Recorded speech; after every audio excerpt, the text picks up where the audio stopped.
My father said to me, he said, don't you think it's a bit risky going over into Renaissance music when you've been known for rock and roll? And I was like, I know it is. Very It's brave. almost, it was a form of kind of suicide, but I had to do it.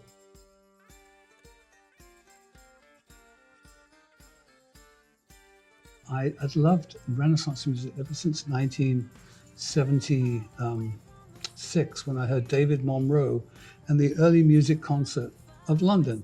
They were playing all this music by Tilman Sasato, and it just overwhelmed me. I just felt it was so organic and right. Mm.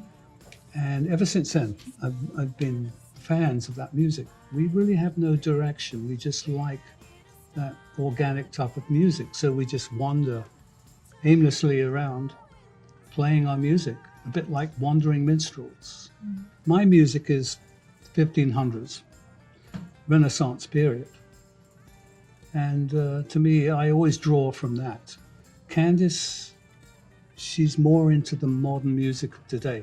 She will listen to the radio, whereas I won't. Our music has always been nature music. So we draw from nature, we're very inspired by it, whether it's the light of the moon, the light of the sun. Yes. Nature in itself gives us so many miracles every day, every moment of every day, a sunset, a shooting star, the wind through your hair. So that in itself, to me, is nature's light. It can be interpreted in so many different ways. I've been through the rock stages. I love to turn it on, get the Strat. I do like to turn up the amplifier. And I do have fun playing rock and rocking out, as they say.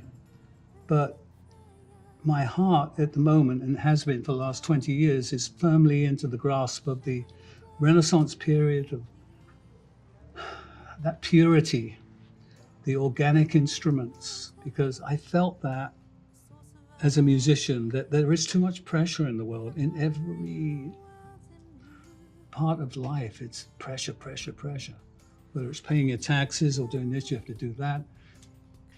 And maybe that's part of why I love the simpler times in the 1500s. There is no pressure with us. That's why we go on stage and everything's just relaxed. The music that we play now in Blackmore's Night doesn't have that pressure. We're trying to relieve that pressure from people's lives, especially with her voice, which is so melodic and comforting, you know, and things like that. And I love that music. That's why I'm drawn to it, to get away from the pressure of life. I think that when we work together, that we know each other so well that we're able to, we kind of psychically know and have great respect for each other where the music is going to go. Like he gives me free rein to write the words and do the lyrical concept of it, but not only that, but just also the singing perspective of it. Anywhere I want to go with the vocals, he's fine with. And I have great respect for him being an incredible genius that where he comes out with these amazing songs and really has this great vision as to composing the songs and what they are and what they could be. So I think that mutual respect for each other and the compassion and the fact that we've been together for so long really works in our favor. I wonder if the pressure thing is more for rock and roll. So our creative process is usually that Ritchie will come out with the music, right? He's often just sitting, playing the guitar, whether it's outside on the deck, to the birds and the water, or sitting inside on a couch in front of a fireplace. He's always playing. So he comes up with just incredible melodies. And then I'm usually around, so if I'm not running with the kids. So he'll often call me in and say, I've come up with this idea. Here's a melody line, hum it, or just hum along and let's see if it works. I feel like his melodies are always so visual, even if they're instrumentals or if they're songs not yet done, waiting to be completed in lyrical form.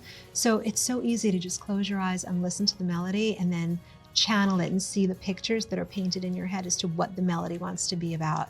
Like, I feel like the melody will always tell you and lead you down that path. So I just kind of try to imagine the pictures painted in my head and make that into words that hopefully other people relate to and resonate with on a deeper emotional level.